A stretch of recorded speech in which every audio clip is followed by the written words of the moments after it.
She was the last queen of France. On October 16, 1793, Marie Antoinette died under the guillotine during the French Revolution. As she stood on the scaffold, she was not only a queen, she was also a mother. She had given birth to 4 children, 2 girls and 2 boys. Children born in Versailles, raised in the splendor of the court, yet with little chance of escaping this fate. For with the fall of the monarchy, not only did a dynasty break, what became of the children of Marie Antoinette and Louis XVI? What happened to them after their parents were arrested, dispossessed, and finally executed? This story does not begin with the Revolution. It begins earlier, in the nurseries of Versailles. When Marie Antoinette married the French heir to the throne in 1770, a long time passed before children were born.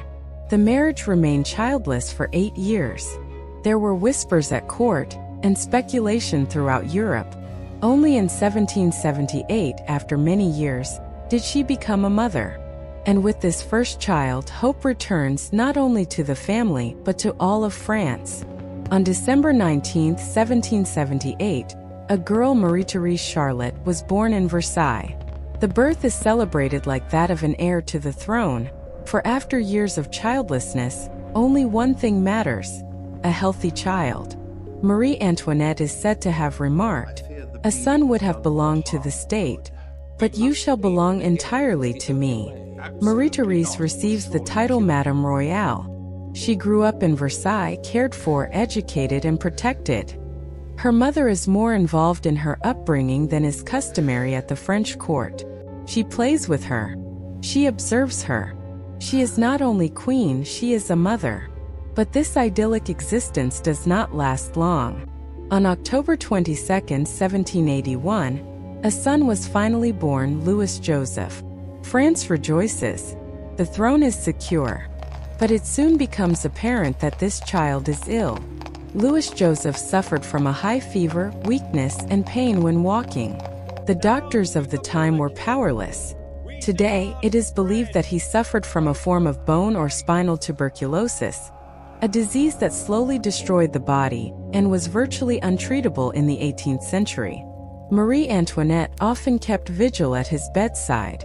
She knew that this son was the future heir to the monarchy and at the same time, a child who was suffering. On June 4, 1789, Louis-Joseph died at the age of 7. Just a few weeks later, the people stormed the Bastille. Even before the revolution escalated, this family had lost its heir to the throne. On March 27, 1785, their second son was born. Louis Charles, a lively child, cheerful and carefree. After his brother's death, he became heir to the throne. But Louis Charles was only 4 years old. He didn't understand what that meant. And that is precisely what made him so vulnerable. On July 9, 1786, Marie Antoinette gave birth to her 4th child, Sophie Beatrice. But this child barely lived. Sophie died in June 1787, at only 11 months old. Contemporary accounts speak of severe bouts of illness, fever, convulsions, and a physical weakness typical of infants of that time. For Marie Antoinette, it was a silent loss.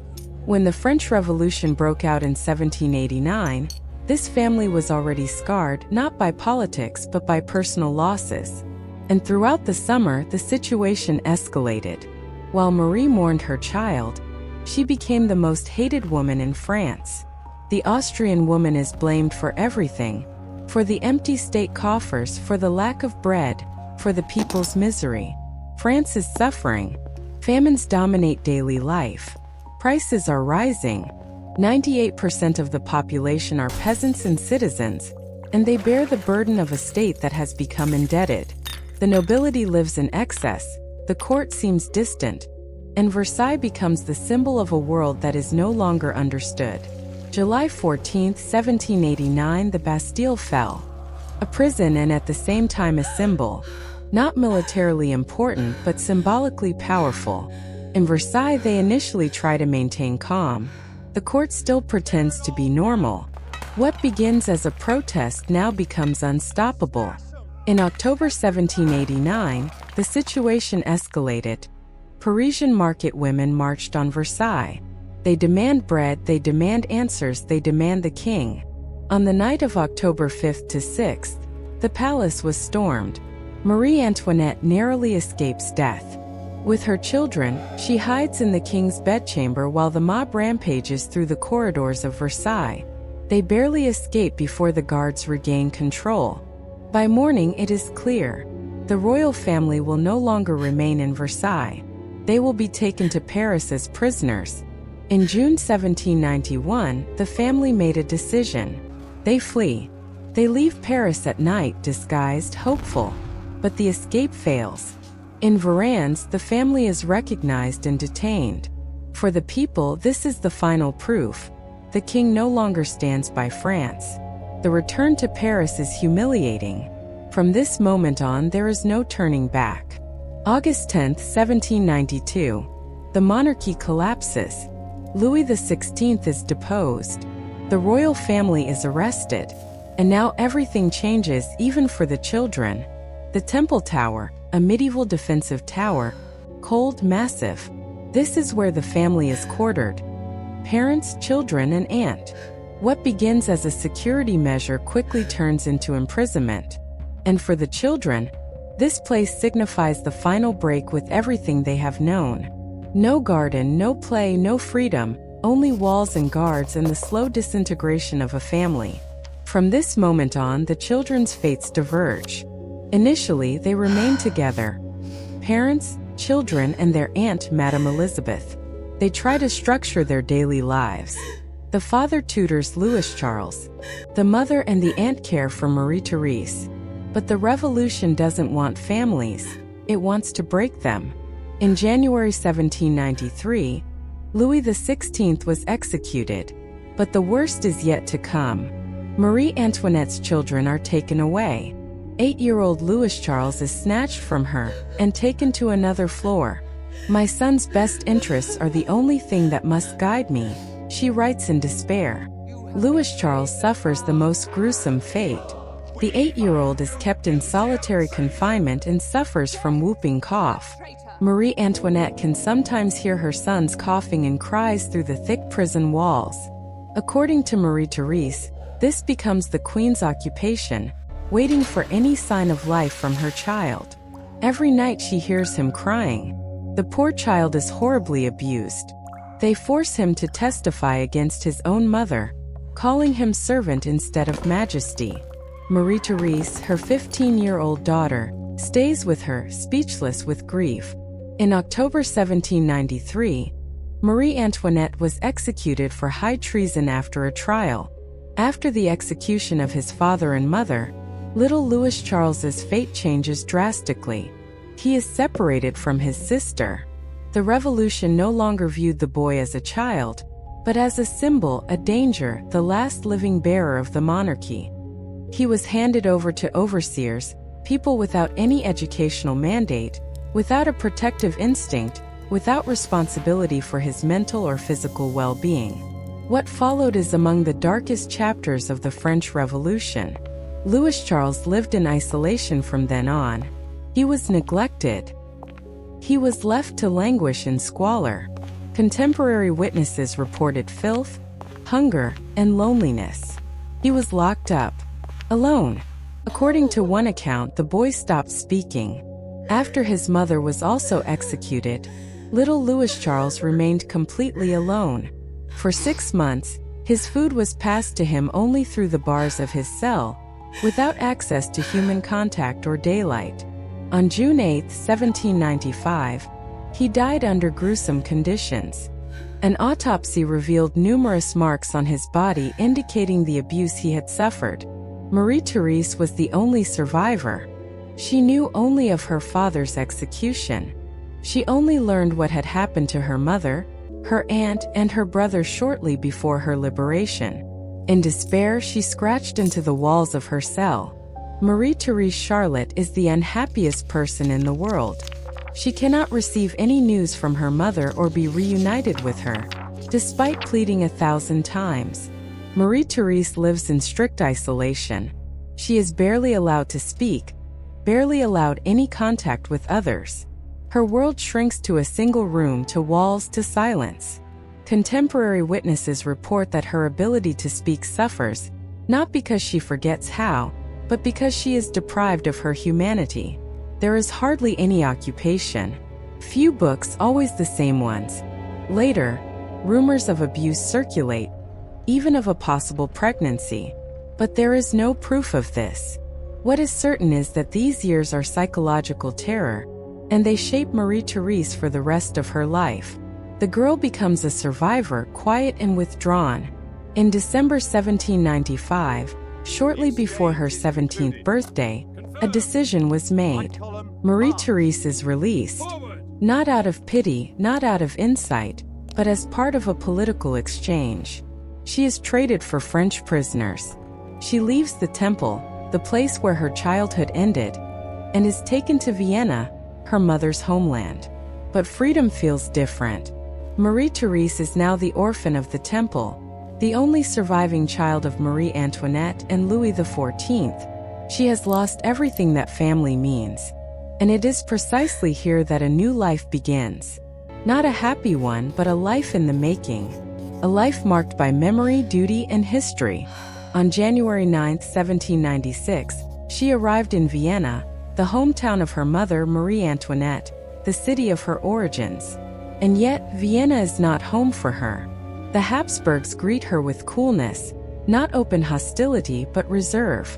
In 1799, against the wishes of Emperor Francis II, Marie-Thérèse married her first cousin, Louis Antoine d'Atis, Duke of Angoulême, the son of the future Charles of France.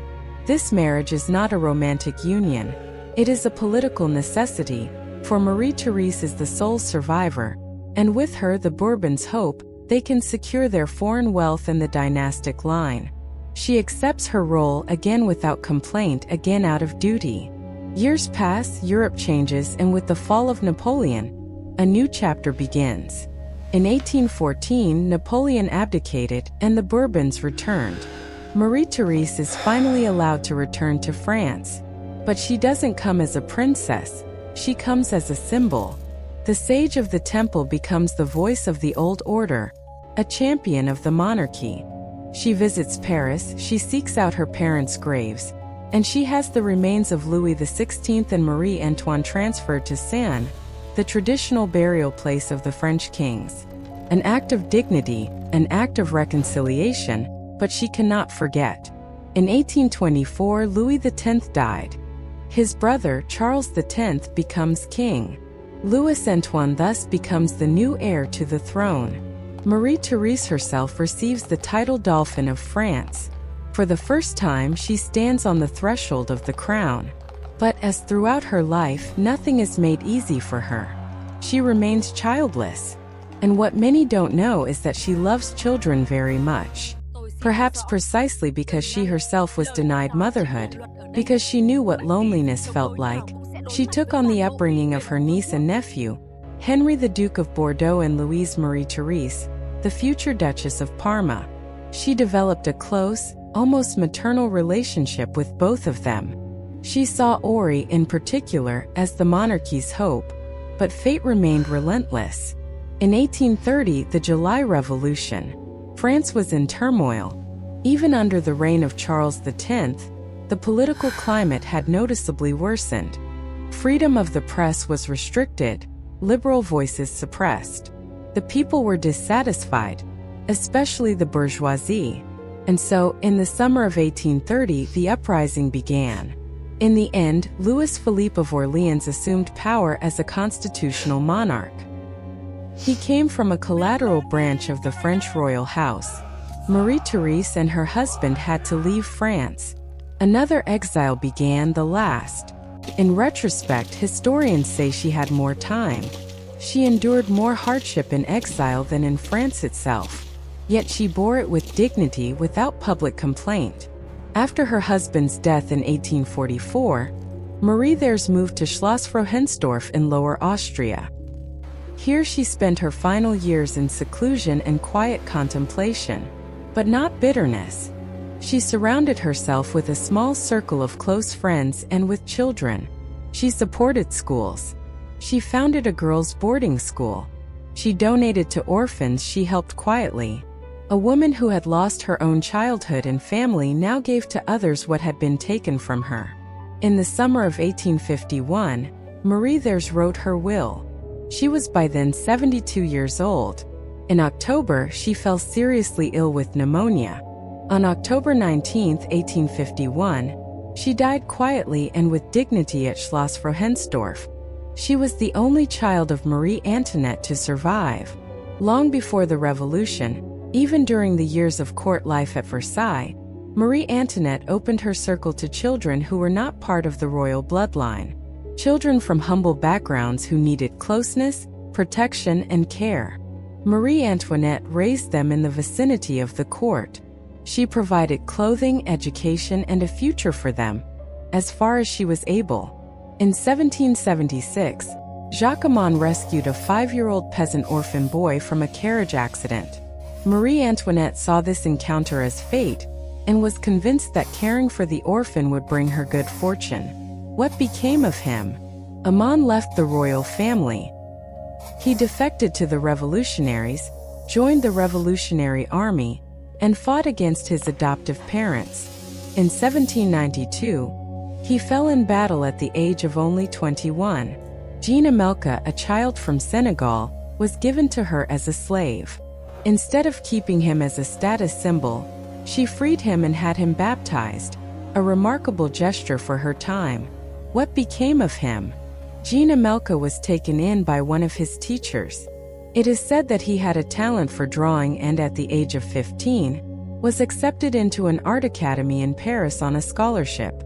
Unfortunately, he died of an illness later that same year. Ernestine Lamberch was a chambermaid. After her mother's death, the Queen adopted her. She slept in the same room as Marie-Thérèse, wore the same clothes, and received the same education. Zoe and her 2 sisters also joined the family. 3 more orphan girls whom Marie took to her heart. What became of them? Ernestine was sent to live with her biological father in the countryside. When the palace was stormed, a governess brought her to safety. Her father was executed in 1794. Ernestine later married and led an inconspicuous life until her death in 1813 at the age of 35. For her safety, she was sent to boarding school with her sisters. Marie Antoinette paid the school fees as long as she could. Without financial support, the children would have to leave the school. After 1792, all trace of the 3 sisters' fate was lost. Marie Antoinette's story is that of a loving mother whose children suffered a cruel fate. Of her 10 children, only 1 survived the revolution. She was made a scapegoat for the failings of an entire era. A queen who loved her children more than her crown.